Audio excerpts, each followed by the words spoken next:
గుర్తు తెలియని వ్యక్తుల దాడిలో గాయపడి రామచంద్రపురం ఆసుపత్రిలో చికిత్స పొందుతున్న రాయవరం మండలం చెల్లూరు గ్రామ తెలుగుదేశం పార్టీ అధ్యక్షుడు చుండ్రు వీర్రాజును మండపేట ఎమ్మెల్యే వేగుళ్ల జోగేశ్వరరావు పరామర్శించారు.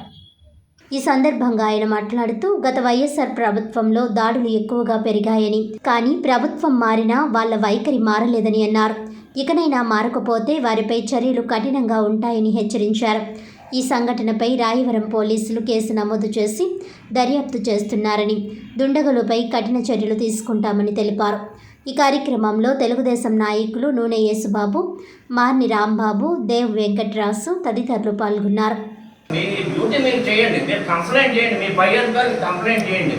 కేవలం పెట్రోల్ పోసుకున్నట్టు చేసుకుంటానంటే మీరు వెనక్కి తగ్గడం ఏంటి అని అడిగినా సరే ఆయన స్పందించలేదు.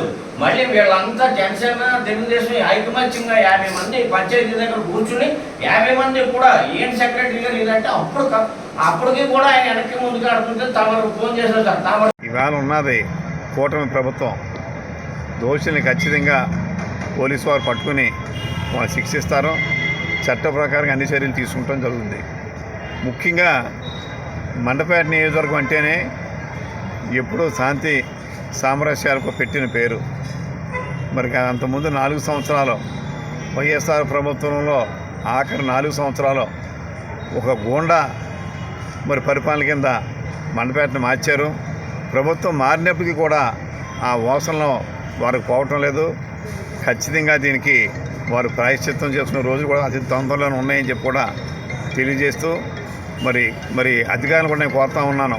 ఖచ్చితంగా మీరు యాక్ట్ ప్రకారంగా మరి ఒక పార్టీ ఫ్లెక్స్ ఇచ్చినప్పుడు మిగిలిన ఫ్లెక్సీలు కూడా ఏదో వాళ్ళు బెదిరిస్తే మానేయడం కూడా సమంజసం కాదు. ఏదేమైనా చట్ట ప్రకారంగా దోషుల్ని మన పోలీసు వారు ఖచ్చితంగా వాళ్ళ మీద యాక్షన్ తీసుకుంటారని చెప్పి నేను ఆశిస్తా ఉన్నాను.